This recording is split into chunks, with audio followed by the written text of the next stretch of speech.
Okay, so I'm going to remind you about balancing equations and the general rules for doing this. Most of you had a go at this question earlier, and some of you struggled with it a little bit, so I just wanted to recap it. The basic rule for balancing an equation is to do oxygen and hydrogen last. Specifically, do oxygen last, hydrogen second to last, and everything else, it doesn't really matter what you start with. So in this case, I'm going to deal with carbon first, then I'm going to deal with the hydrogens, and finally I'm going to deal with the oxygens. Okay, so we'll look at how we're going to do this. So I look at the carbons first, and I see that I've got 4 carbons on this side in this butane molecule, and I've only got 1 in this CO2. So that can't be right, because we haven't lost any carbon atoms here. They still have to be there somewhere. This isn't nuclear fusion or fission. We're not making any new elements.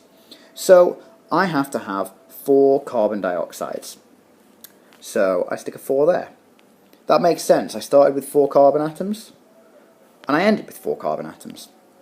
So what am I going to do next? Well, according to this thing down here, I have to look at the hydrogens next. And I see I've got 10 hydrogens here, 10 hydrogen atoms, and I've got 2 hydrogen atoms here. So obviously there's a problem, and if I want to get this 2 up to the value of 10, I have to multiply by, as you all know, 5.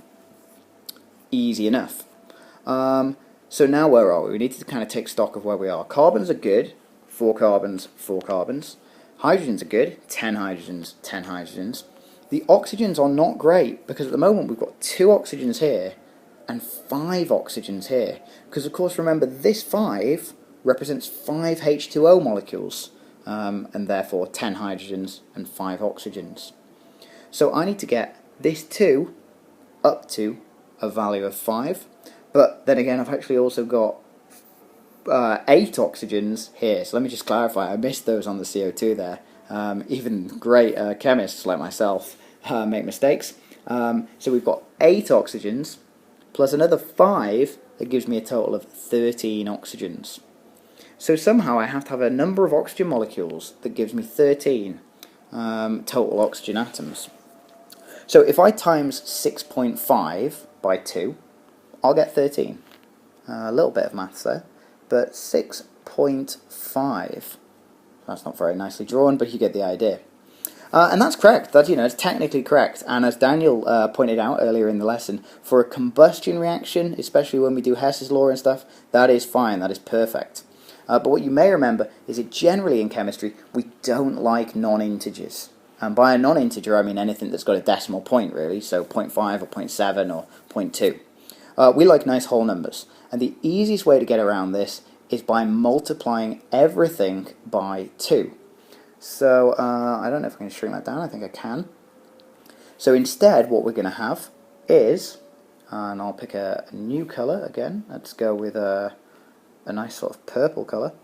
I'm going to go with 2 C4H10, and I'm not going to have 6.5, I'm going to have 13 of them. And I'm not going to have 4, I'm going to have 8. And I'm not going to have 5, I'm going to have 10. Okay, so that's just a basic practice of rearranging equations, not rearranging equations, balancing equations. And to be honest, you can make up any reaction like this for yourself. You could pick another molecule, hexane maybe, C6H14, and try it and see what you get. You do it the exact same way. And that might be worth trying if you are still a little unsure of whether you can do this.